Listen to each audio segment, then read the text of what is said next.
director singadugi maming so horen lautok da loksen bio aduga mado hayeng paper da isen laiba paper ama leibani isen numit khudingi pabio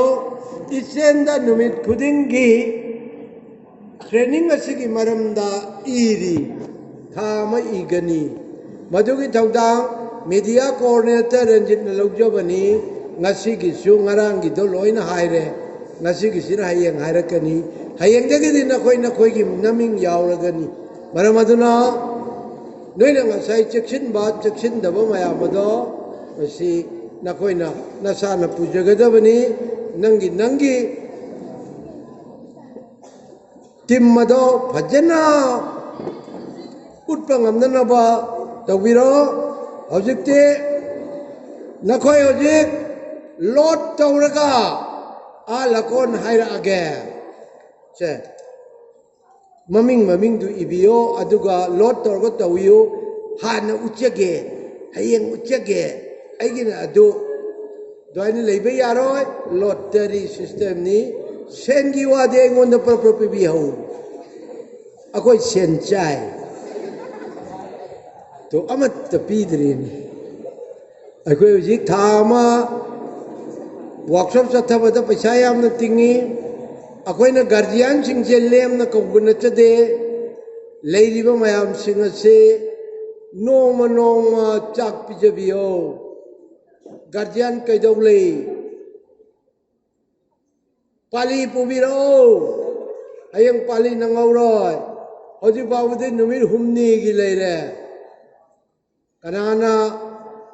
guardian ahum leire sidagi guardian mari tholpa yai guardian tara tholpa yai akoi dedi haibi di harakani nangi nayumda chakraga nangi guardian da hairaga kanana chana bana training na khoi chajana bani no ma pali pubio kang pali pubagumba jani chahi amagi lakadoriba awana kongna nabgi damakta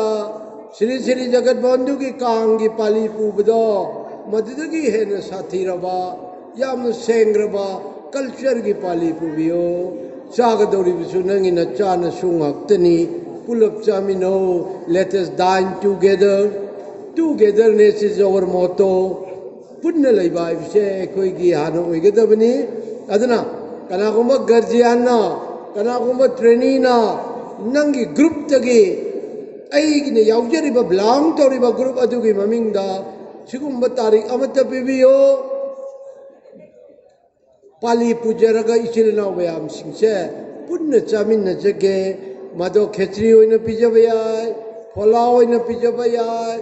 chak oina pijabayai nga yauna pijabayai nga yaudana pijabayai yen bawbo akhoi lawi adigi makhadi tawde maramdi akhoina yamna hena chawba natte maram aduna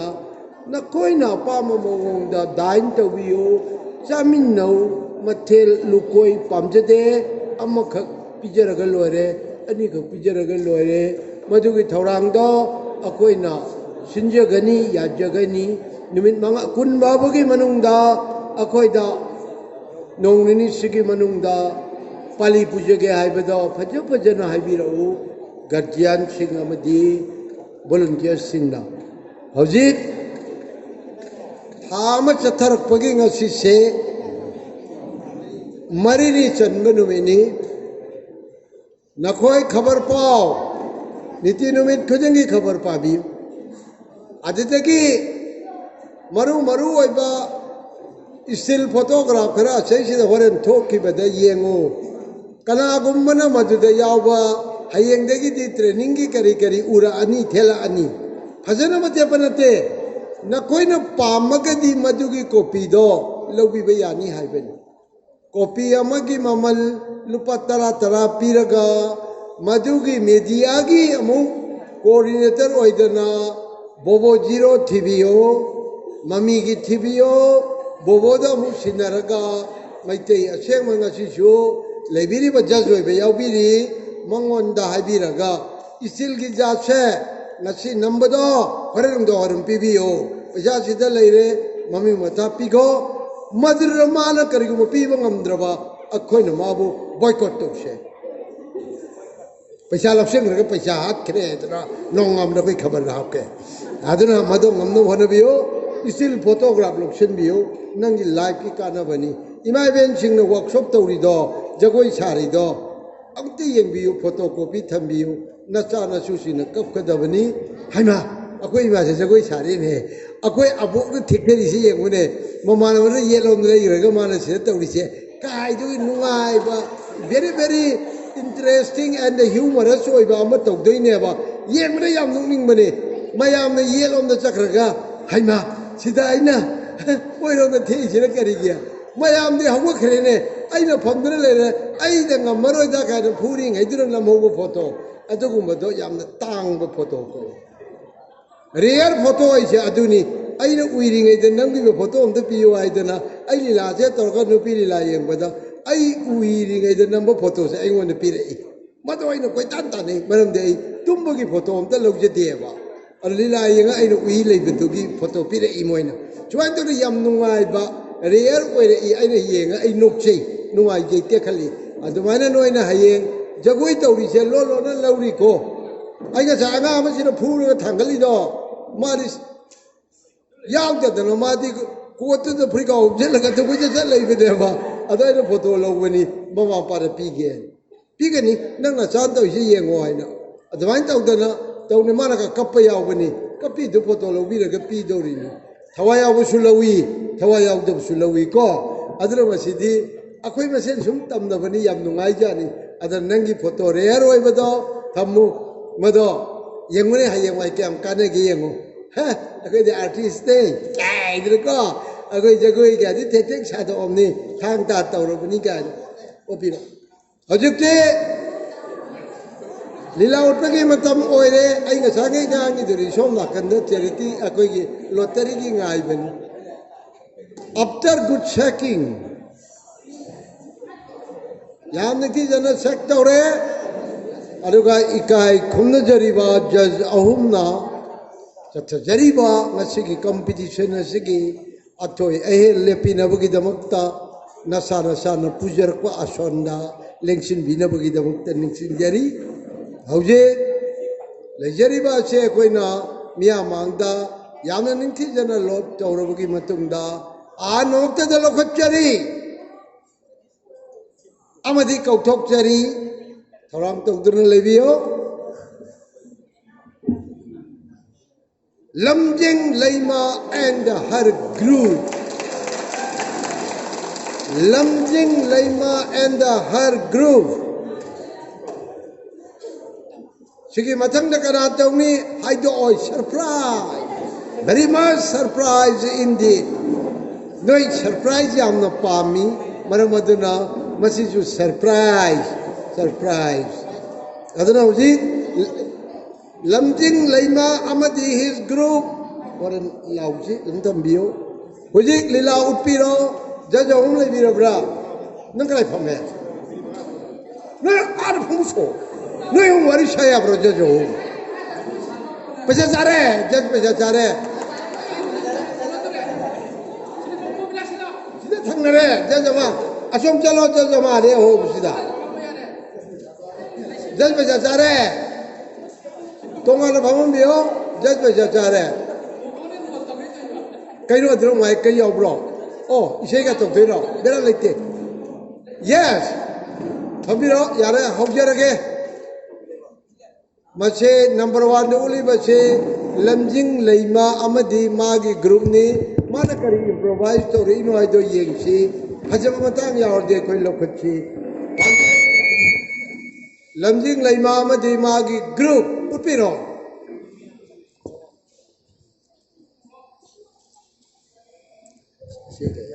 Kai thil kare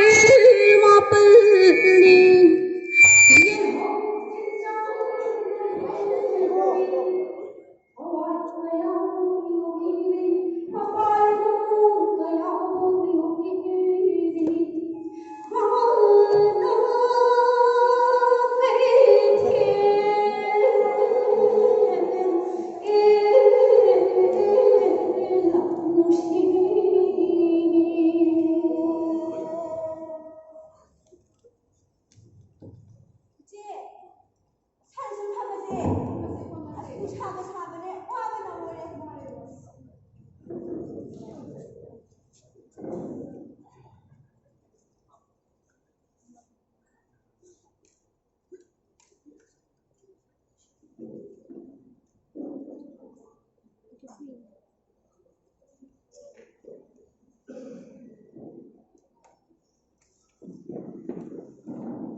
ꯆꯥꯗ꯭ꯔꯤꯅꯦ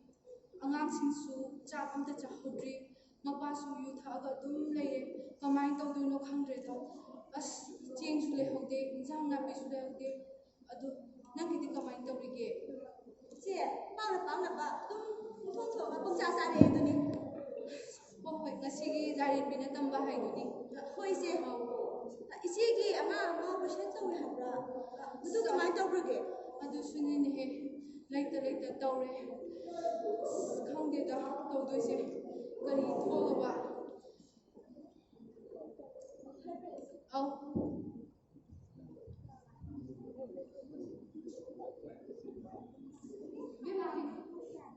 ꯍꯪꯒꯥꯝꯁꯦ ꯃꯄꯨꯟꯗ ꯄꯨꯟꯅꯦ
ꯃꯊꯪꯗ ꯑꯃꯨꯛ ꯀꯧꯊꯣꯛꯆꯔꯤ ꯑꯅꯤꯁꯨꯕ group ꯂꯦꯝꯍꯧꯅ ꯏꯁꯤꯟꯕꯤꯅꯕ ꯅꯤꯡꯁꯤꯡꯖꯔꯤ ꯑꯅꯤꯁꯨꯕ group ꯑꯁꯤ ꯔꯥꯖꯥꯃꯅꯤ and his group Rajamani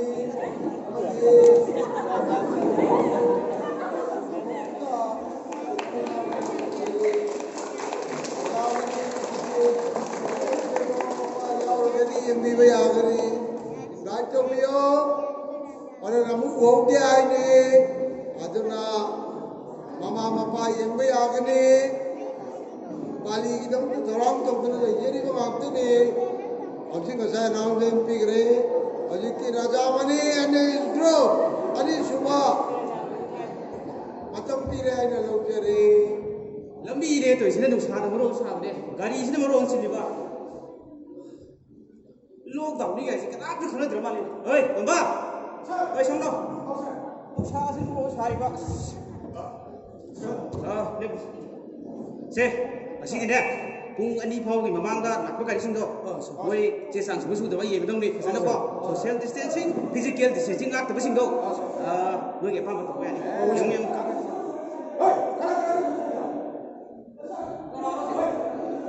oi sahid oi adu lang sasilo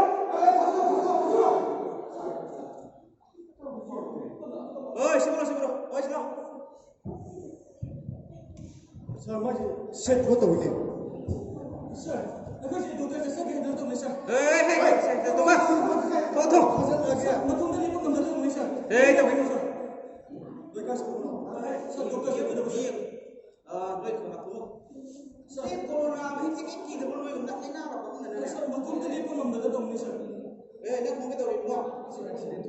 나 섬나라가 내 불리 잡라. 불리 잡라요. 짜대. 나 거기도 그 소리는 눈빛 부르라. 이거 나 별로 belak thong ya lu yang mana pak baik dari saya nak kondisi ni mana dia tak sini tak ada aku nggak tahu harga noi itu sir kasih opsi ni sir masak tinggi opsi nama matang sana yang tu ni makong tu ibu di kerana yang biru sir ada dari saya yang biru sir naya sir ada biru sir ini sir yang biru sir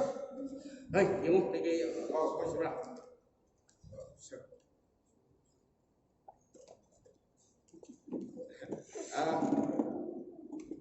Oi, você,